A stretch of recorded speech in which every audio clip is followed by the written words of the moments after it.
Hey, salut les sushis! Et là vous vous demandez déjà sûrement pourquoi je porte une casquette alors qu'on est en hiver! Tout simplement pour cacher cette coupe de cheveux dégueulasse, avec cette couleur dégueulasse, vu que la coloration s'en va, et ça fait un truc tout dégueulasse. Allez, assez blablaté. Pour ce premier épisode de l'année, j'ai décidé de vous parler d'une œuvre cinématographique colossale, une œuvre hyper connue. J'ai décidé de parler de Mon voisin Totoro.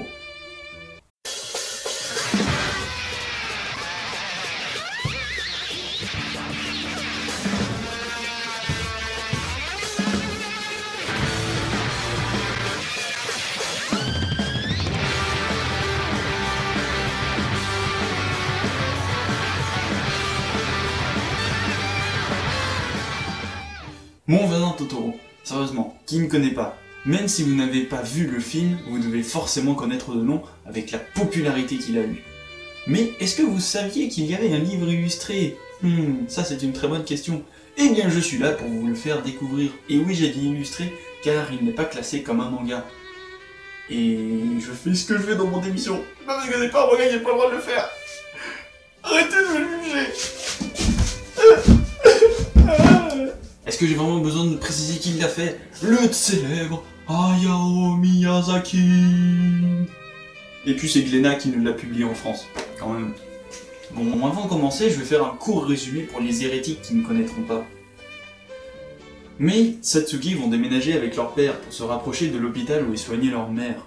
La petite Mei s'amuse à explorer la maison en courant partout comme les petits le feront, et tombe nez à nez avec Totoro, une créature poilue, intrigante et immensément attachante. Oui. Et c'est avec ses amis que Mei et Satsuki vont découvrir un monde poétique en harmonie avec la nature. Un scénario qui tient sur 3 lignes, certes, mais qui est riche d'influences et de références, notamment l'enfance de Miyazaki, Alice au pays des merveilles et j'en passe. Mais bon, je suis pas là pour développer tout ça, il me faudrait des heures pour tout expliquer.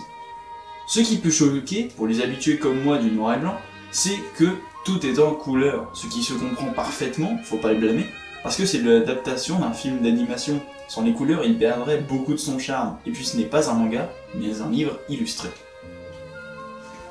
Tu rajoutes à ça un dessin splendide et détaillé, et tu obtiens une beauté. Sincèrement, tout ce qui touche au design dans ce livre illustré est magnifique.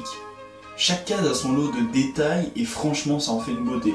Des fois on a même droit à une double page ou à des grandes cases, et là, perfect. Des fois je me demandais même si c'était pas du cal sur des photos, tellement il y avait de détails, pour vous dire. De plus, l'enchaînement des cases fait très cinématographique, on a peu de dialogue et on suit l'action des personnages parfaitement, sans pour autant avoir des traits de mouvement.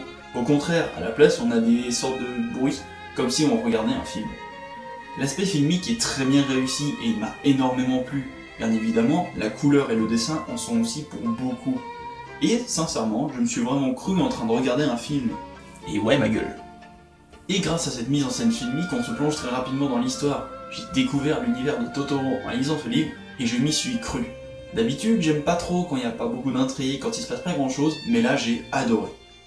Bon, même si j'avoue que certaines scènes m'ont un peu choqué, genre la scène du bain, le père passe pour un gros pédophile, il faut se le dire, et me dites pas que vous avez eu la même impression. Pareil, aussi, la scène où ils font pousser un arbre dans le jardin, genre le mec il voit un arbre comme ça, pousser dans son jardin, à vitesse éclair, et non, il continue d'écrire, il s'en bat les couilles, voilà. Mais non, ça se passe pas comme ça, moi il se passe ça dans mon jardin. Déjà je cours et je fuis de ma maison croyant qu'elle est hantée, mais je reste pas là, rien faire.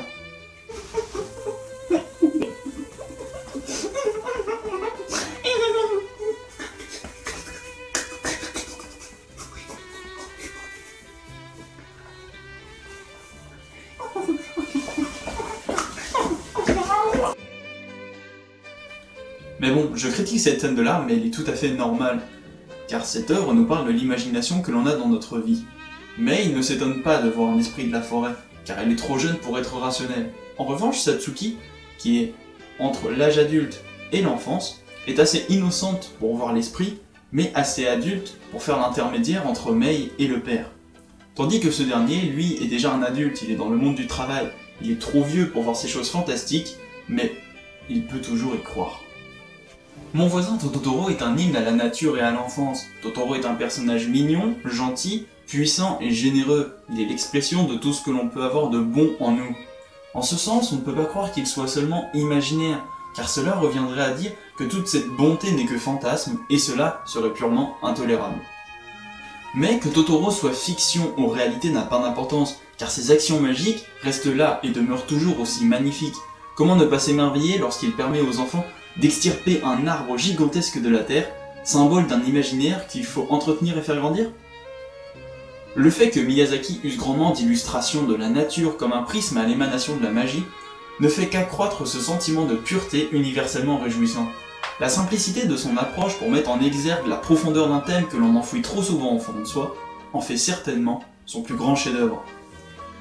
L'imaginaire ne l'est pas forcément, il suffit d'y croire pour qu'il devienne réalité, mais à force de grandir, on comprend le monde qui nous entoure et cela lui laisse de moins en moins de place, mais jamais il ne disparaîtra. Mon voisin Totoro est donc une œuvre qui s'appuie sur une trame scénaristique très simple, mais d'une richesse et d'une profondeur inouïe. Sans s'appuyer lourdement sur ses influences, ses références et sa mise en scène, Miyazaki crée un véritable bijou, une ode universelle à l'enfance et à sa magie, qui convient à tous les âges.